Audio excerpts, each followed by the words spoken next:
नमस्कार विद्यार्थी मित्रांनो, आज 11वीचा 8वं लेक्चर. त्या घटकामध्ये आपण कालच्या तासाला प्रबोधनाचा कालखंड अभ्यासला होता. आजच्या तासाला आपल्याला समाजाच्या निर्मितीवर प्रभाव टाकणारे घटक हा घटक अभ्यासायचा आहे. आता याच्यामध्ये मोठ्या प्रमाणामध्ये बघा, व्यापारी क्रांती हा एक मुद्दा येतो आहे. व्यापारी क्रांती तसं तर पुस्तक घेऊन शिकवायचं नाही आहे, पण तुमच्यापाशी पुस्तक नसेल ह्या उद्देशानं ते मी तुम्हाला स्पीच करतो आहे. सन 1450 ते 1800 या काळात घडलेल्या अनेक घटनांची मालिका म्हणजे क्रांती होय. या सर्व घटनांमुळे युरोपमधील मध्ययुगात कुठित आणि उपजीविकेपुरती असणारी अर्थव्यवस्था बदलू लागली. बघा, लेखकाने आपल्याला स्टार्टिंगला काही गोष्टी महत्त्वाच्या सांगायला सुरुवात केलेली आहे. सन आहे 1450 ते 1800 शतक, आणि या घटकात एक क्रांतीची मालिकाच सुरू झाली. आणि मग काळ बदलत होता, 1800व्या शतकापर्यंत येत होता. 18व्या शतकामध्ये बऱ्याचशा गोष्टी घडून आल्या. इंग्लंडमध्ये 1800व्या शतकाला खूप महत्त्व दिलं जातं. आणि व्यावसायिक क्रांती म्हणजे उद्योग आणि आर्थिक व्यवहारात वाढ होऊन मोठ्या प्रमाणात उत्पादनात वाढ झाली. त्यामुळे युरोपीय देशांची आर्थिक व राजकीय सत्ता निर्माण झाली. उद्योगासाठी भूमार्गापेक्षा सागरी मार्गांना अधिक पसंती मिळू लागली. लेखकानं आपल्याला औद्योगिक क्रांती या संदर्भामध्ये उद्योग म्हणून उद्दिष्ट पुढे दिलेले आहेत. बघा, व्यावसायिक क्रांती आणि व्यावसायिक क्रांतीमध्ये झालेले उद्योग. आता उद्योग कोणता? मग उद्योग कुठलाही असेल, छोट्या उद्योगापासून म्हणजे लघु उद्योगापासून त्या मोठ्या उद्योगांपर्यंत कुठलाही प्रकारचा उद्योग असेल, त्या उद्योगाची क्रांती ही मोठ्या प्रमाणामध्ये झाली. मोठ्या प्रमाणामध्ये झालेल्या क्रांतीत वेगवेगळे बदल होऊ लागले. लोक व्यापारासाठी मार्ग निवडू लागले. मग आता मार्ग कोणता निवडायचा यावरही चर्चा त्या काळामध्ये झाली. आणि मग कुठल्या ना कुठल्या मार्गाने व्यवसाय हा पुढं पाठवायचा म्हणून जलमार्गाचा हा मोठ्या प्रमाणामध्ये वापर करण्यात आला. आता जलमार्गाचाच का वापर करण्यात आला तर मोठ्या प्रमाणात किलोमीटरचं जी वेढा जो असतो समुद्राला घालून पुढं जाण्याचा, तो रोडनं कमी असतो. आणि म्हणून तो जो काही वेढा आहे तो समुद्रमार्गे कमीत कमी अंतर व्यापण्याचा हा वेढा असतो. कमीत कमी अंतरात जास्तीत जास्त किलोमीटर लांब जाणे हा जलमार्गाचा उद्देश असतो. आणि मग पुढे गेल्यानंतर बघा, उत्पादनात वाढ होती. त्यामुळे युरोपीय देशांची आर्थिक व राजकीय सत्ता निर्माण होऊ लागली. उद्योगांसाठी भूमार्गांपेक्षा सागरी मार्गांना अतिशय पसंती मिळू लागली. आणि युरोपमधील बाजारात पूर्वेकडून आलेल्या उत्पादित माल, मसाले, कपड्याचे, रेलचेल आणि मोठ्या प्रमाणामध्ये वाढ. कुठल्या गोष्टीची वाढ तर व्यापारी दृष्टिकोनातून विक्रीसाठी आलेल्या वस्तूंची वाढ, कुठल्याही व्यापाराच्या दृष्टिकोनातून. मग आपण मसाला म्हणलं तर लाल मिरची सुद्धा आयात निर्यात. आज भारतामधून कांदा हा इराणच्याही पलीकडे जातो, म्हणजे निर्यात होतो. त्याची ही निर्यात मोठ्या प्रमाणामध्ये समुद्रमार्गाने म्हणजे बोटीतून जाते. मुंबईमध्ये असणारं आपलं जे काही व्यापारी बंदर आहे त्या बंदरामधून ती कांदा किंवा अशा अनेक गोष्टी त्याची निर्यात होते. आणि या सगळ्या गोष्टींमध्ये सर्व सेवा मग बँकेच्या असतील अधिकाधिक विस्तारू लागल्या. बँका मोठ्या मोठ्या होऊ लागल्या, पैसा येऊ लागला, आर्थिक चलन फिरू लागलं आणि कागदी चलन त्या काळात अस्तित्वात आलं. हे आपण जे बघतोय ते 10 रुपयाची नोट चालूमधली आहे. चालू वर्षातली आपण असं म्हणू की आपणही याचा वापर केला या नोटेचा. आणि मग रिझर्व्ह बँका किंवा व्यापारी बँका या लोकांना कागदी चलनातून अस्तित्वात आणून क्रांतीत वर्ग करू लागल्या. क्रांती होऊ लागली, मोठ्या प्रमाणामध्ये क्रांती झाली. आणि मग काळांतराने काय झालं तर व्यापार हा समृद्ध होऊ लागला. आणि मग बदल होत होत होत होत काय होऊ लागलं तर मोठ्या प्रमाणामध्ये व्यापार आणि व्यापारी क्रांती ही वाढू लागली. आणि मग पुढे गेल्यानंतर या सर्व क्रांतिकारी बदलांमुळे मध्यम वर्गाची निर्मिती होऊन त्यानंतर त्यांनाही आर्थिक सत्तेत सहभागी होऊ लागले. आणि काळांतराने त्यांचा अत्यंत व्यापारी क्रांतीमध्ये महत्त्वाचं स्थान त्यांना या घटनात मिळू लागलं. विषय असा आहे, क्रांतिक कशाची आहे? व्यापाराची आहे. आणि व्यापाराची क्रांती होत असताना लेखकाने आपल्याला थोडक्यात काय सांगितलं आहे की व्यापार हा 1450 ते 1800 शतक या 350 वर्षामध्ये खूप मोठ्या प्रमाणामध्ये बदलाला सुरुवात झाली. क्रांती बदल नेमका काय आहे ते 1450 पासून ते 1800व्या शतकापर्यंत हा होऊ लागला. त्या काळामध्ये चलनी नोटा म्हणजे कागदी नोटा निर्माण झाल्या. औद्योगिक उत्पादनं, मग कारखाना असतील, छोटे मोठे लोहउद्योग असतील, छोटे मोठे कारखाने असतील, छोटे मोठे घरगुती उद्योग असतील, किंबहुना अशा कितीतरी गोष्टी असतील की त्यामुळे समाजामध्ये बदल होऊ लागला. मग हा व्यापार माल एका ठिकाणावरून दुसऱ्या ठिकाणी निर्यात करायचा. मग निर्यात करत असताना रस्त्यावरून किंवा रोडवरून लांब पडतो, हवाई कमी असतं, त्याच्या तुलनेने समुद्रांतर आणि त्याच्यानंतर हे असतं ते आपण रोडवरनं जमिनीवरनं गाड्या वगैरे ट्रान्सपोर्ट करतो ते अंतर. म्हणून ह्या सगळ्या गोष्टीचा मध्य गाठून समुद्रामार्गे ह्या सगळ्या गोष्टी काय झाल्या पुढं निघू लागल्या. या सर्व बदलाचा परिणाम म्हणून समाजात सामाजिक संबंधांमध्ये बदल होऊ लागला. या सर्व बदलांचे स्वरूप आणि प्रकार हा समाजशास्त्राचा विषयाचा एक महत्त्वाचा अभ्यास आहे. या सगळ्या गोष्टीचे प्रकार बदल आहेत, हे बदल आहेत. आणि या बदलचं स्वरूप होणं गरजेचं आहे. आणि मग या बदलाच्याच कारणामुळे पुढे निर्माण होते ते म्हणजे औद्योगिक क्रांती. बघा, मोठ्या प्रमाणामध्ये निर्माण झाली आहे ती औद्योगिक क्रांती. आता औद्योगिक क्रांती साहजिकच आहे इंग्लंडमधून सुरू झाली. 18व्या शतकामध्ये झालेल्या औद्योगिक क्रांतीमुळे लोकांच्या सामाजिक आणि आर्थिक जीवनात आमूलाग्र बदल घडून आले. प्रथम इंग्लंडमध्ये, नंतर युरोपमध्ये, त्या देशांनी नंतर खंडांमध्ये हे बदल दिसू लागले. औद्योगिक क्रांती ही एक अशी घटना होती की जिचा युरोपमधील सर्व सामाजिक क्षेत्रावरती त्याचा प्रभाव पडला. औद्योगिक क्रांतीमुळे अनेक नवनवीन साधने, यंत्र, तंत्रज्ञान हे विकसित होण्यास सुरुवात झाली. औद्योगिक क्रांतीची सुरुवात आपल्याला लेखकानं थोडक्यात सांगितलं आहे. औद्योगिक क्रांती, औद्योगिक म्हणजे उद्योगाची निर्मिती आणि त्या निर्मितीतून होणारे मोठमोठे बदल, मोठमोठे प्रोडक्ट, मोठमोठे मशिनरी, मोठमोठ्या सायन्सने रिकमेंड केलेल्या तंत्रज्ञान, या सगळ्या गोष्टींचा पुन्हा खूप मोठ्या प्रमाणामध्ये वाढ झाली, सुधारणा होऊ लागली, तंत्र बदलू लागले.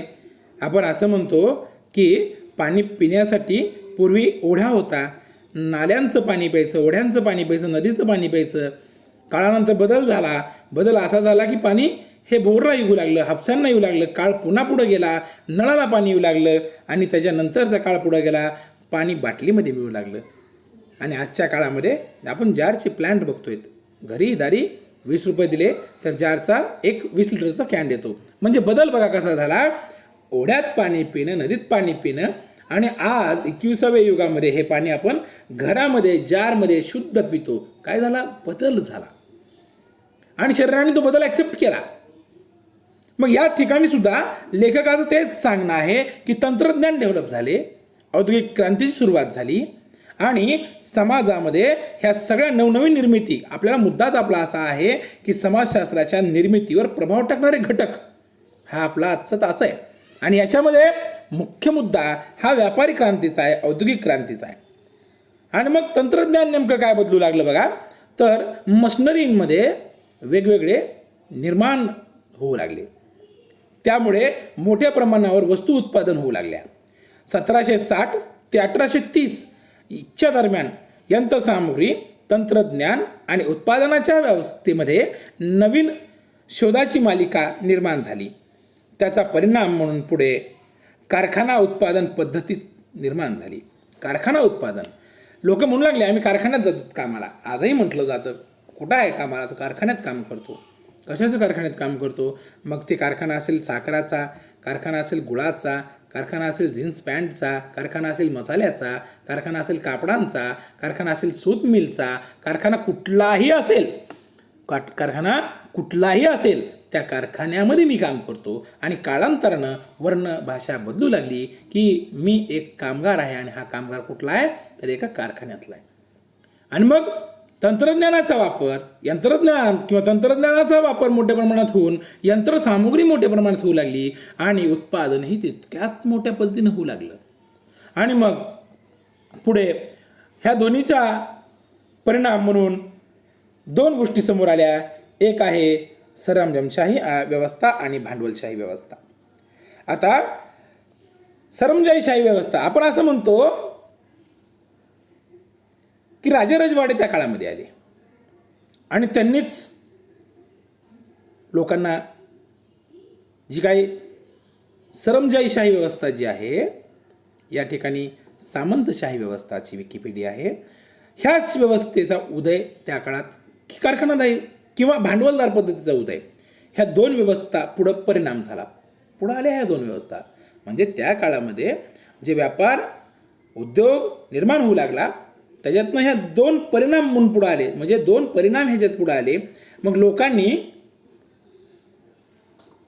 कुठल्या पद्धतीनं स्वतःला डेव्हलप करायचं किंवा आपली परिस्थिती स्वतःची कशी सुधारायची, कुठल्या पद्धतीने सुधारायची. मग एक आली ती म्हणजे सरंजामशाही व्यवस्था आणि दुसरी आली ती म्हणजे भांडवलशाही व्यवस्था. लोकांनी मोठ्या प्रमाणामध्ये भांडवलशाहींना काय केलं, पसंती दिली. कारण ज्या अर्थव्यवस्थेत उत्पादनाची सूत्रे खाजगी भांडवलदारांच्या हातात असतात, लक्षात घ्या भांडवलदारशाही व्यवस्था का निर्माण झाली किंवा का ॲक्सेप्ट केली. जी उत्पादन आहे या उत्पादनाची अर्थव्यवस्था ज्या अर्थव्यवस्थेत उत्पादनाची सूत्रे खाजगी भांडवलदारांच्या हातात असतात त्या अर्थव्यवस्थेला भांडवलशाही अर्थव्यवस्था असे म्हणतात. खाजगी उत्पादन, मला तोटा झाला तर त्या व्यक्तीला होईल, भांडवलदाराला ज्यानं ह्याच्यात भांडवल गुंतवलं आहे नुकसान झालं त्याला होईल, फायदा झाला त्याला होईल.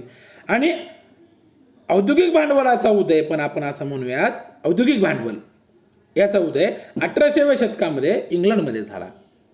आता मोठ्या प्रमाणामध्ये बघा आपण असं म्हणतो की जे काही लोक स्वतःला बदलून घेण्याच्या विचारात आहेत त्यांनी भांडवलशाही व्यवस्था मोठ्या प्रमाणामध्ये ॲक्सेप्ट केली. भांडवलशाही जिथं पैसेवाला हा वरच्या वर्गामध्ये आहे, ज्याला कमाई करायची आहे, ज्याला मोठं व्हायचं आहे त्यानं त्या भांडवलशाहीचा वापर करायचा, रोजगाराची निर्मिती करायची, रोजगाराच्या हातामध्ये जायचं. ज्या आर्थिक बदलामुळे सरंजामशाही मागे पडून भांडवलशाही निर्मिती झाली, भांडवलदारांचा नवीन वर्ग निर्माण झाला, त्यांनी औद्योगिक व्यवस्था आपल्या नियंत्रणात ठेवली.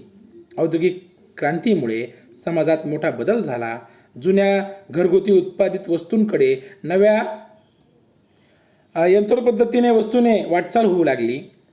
अशा प्रकारे औद्योगिक क्रांतीचा संपूर्ण समाजावर प्रभाव पडला आणि हा प्रभाव पडत असताना मोठी तंत्र किंवा मोठ्या प्रमाणामध्ये घरगुती ज्या वस्तू आहेत आपल्या घरामध्ये, बघा पूर्वीच्या काळामध्ये घरामधल्या वस्तू ज्या असतात त्या साधारणतः प्रेस किंवा कारखान्यातून आलेल्या नसतात.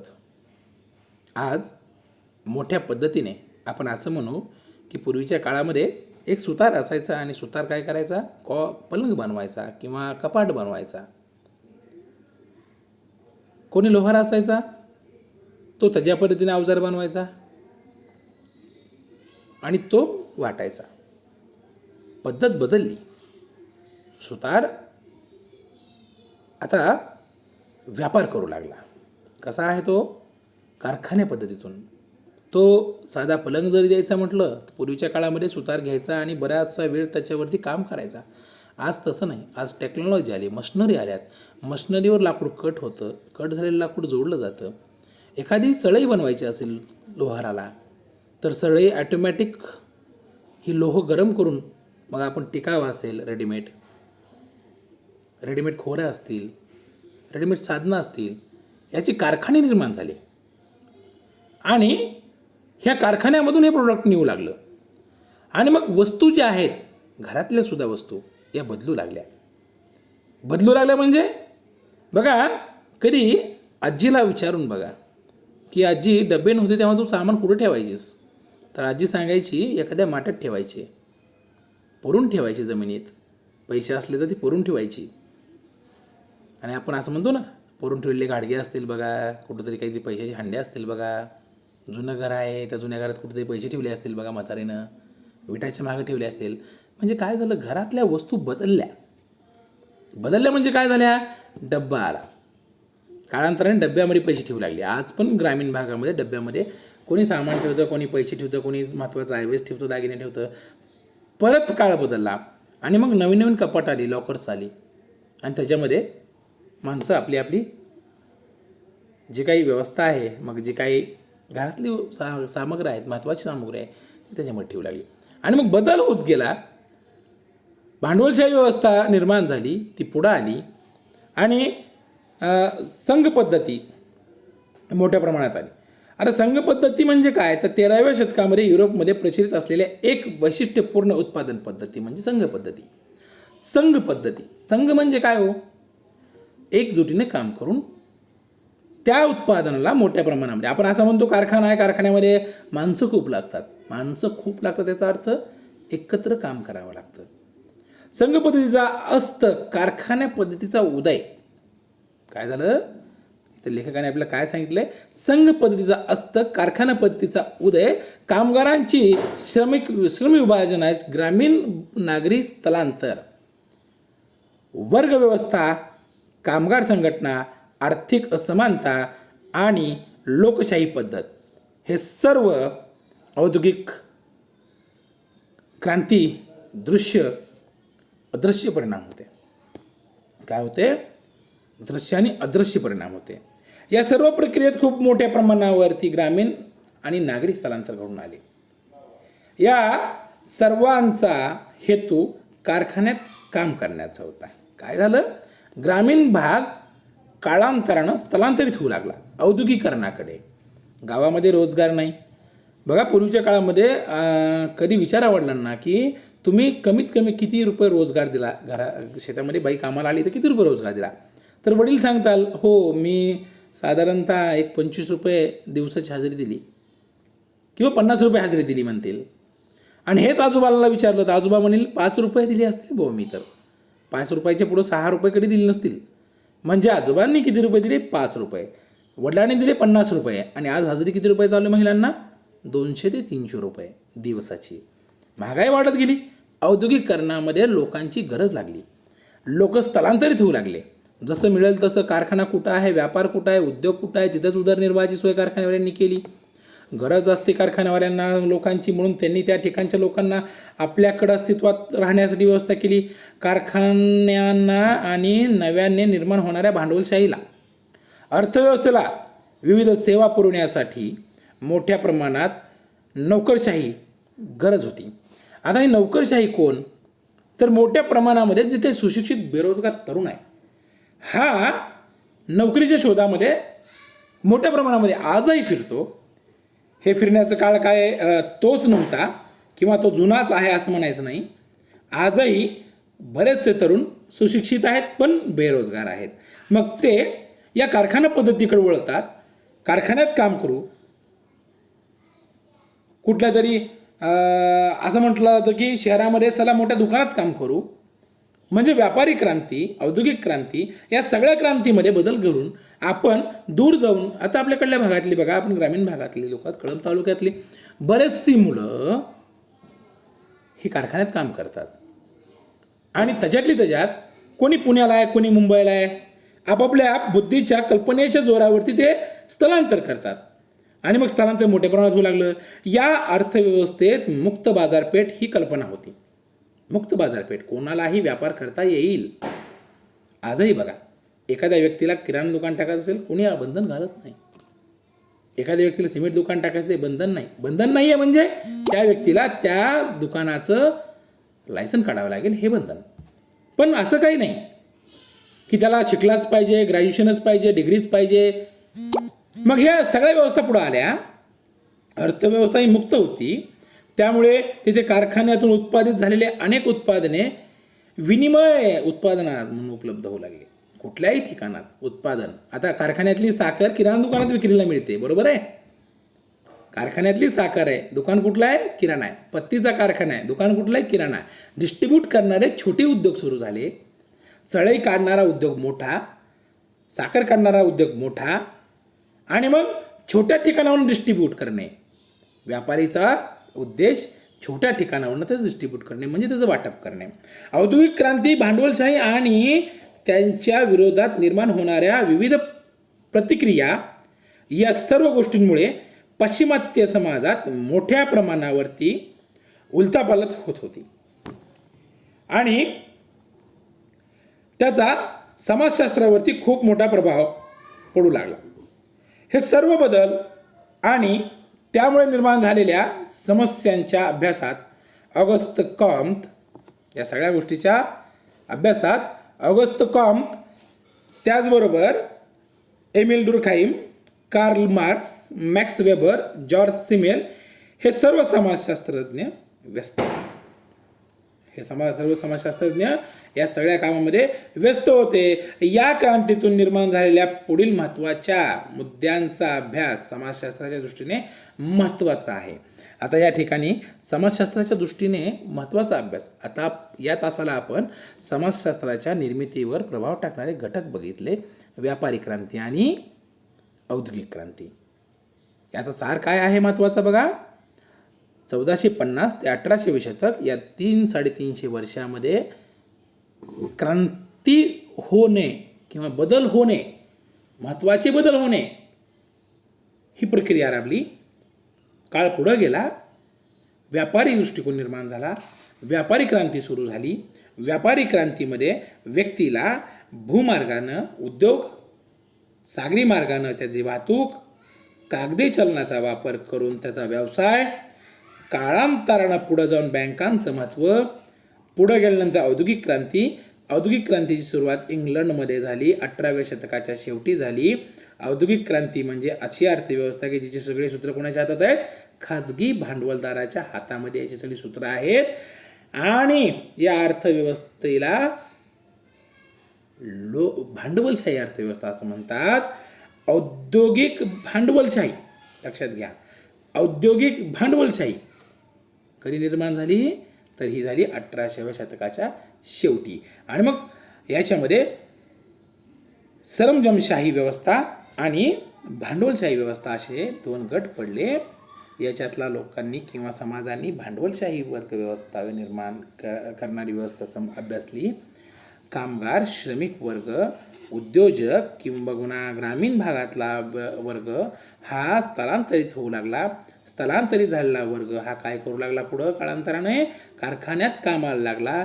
नोकरशाही व्यवस्था निर्माण झाली आणि त्या कारखान्यात जो मिळणारा मुनाफा आहे त्याच्या गावाकडल्या जे काही रोजगार आहे त्याच्या तुलनेनं कारखान्यातला मुनाफा 2 पट किंवा 3 पट वाढून मिळत होता.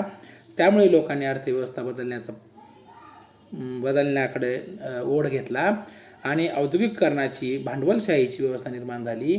भांडवलशाही व्यवस्थेमध्ये हे ऑगस्ट कॉम्त असतील, एमिल डुर्खाइम असतील, कार्ल मार्क्स असतील, मॅक्स वेबर असतील, जॉन मिसेल असतील, या शास्त्रज्ञांनी, समाजशास्त्रज्ञांनी खूप महत्त्वाचं काम म्हणजे या लेखनाचं काम केलं. आणि याच्यातनं निर्माण जाणाऱ्या घटकांमधली जी काही पुढची क्रांती आहे ती म्हणजे फ्रेंच राज्यक्रांती. फ्रेंच राज्यक्रांती ही आपण उद्याच्या तासाला घेऊयात. आत्तापर्यंतचा झालेला हा जो काही घटक आहे तो आपण नोट करा, लिहून घ्या, महत्त्वाच्या मुद्द्यांवर चर्चा करा आणि अडचण असेल तर मला सांगा. ठीक आहे.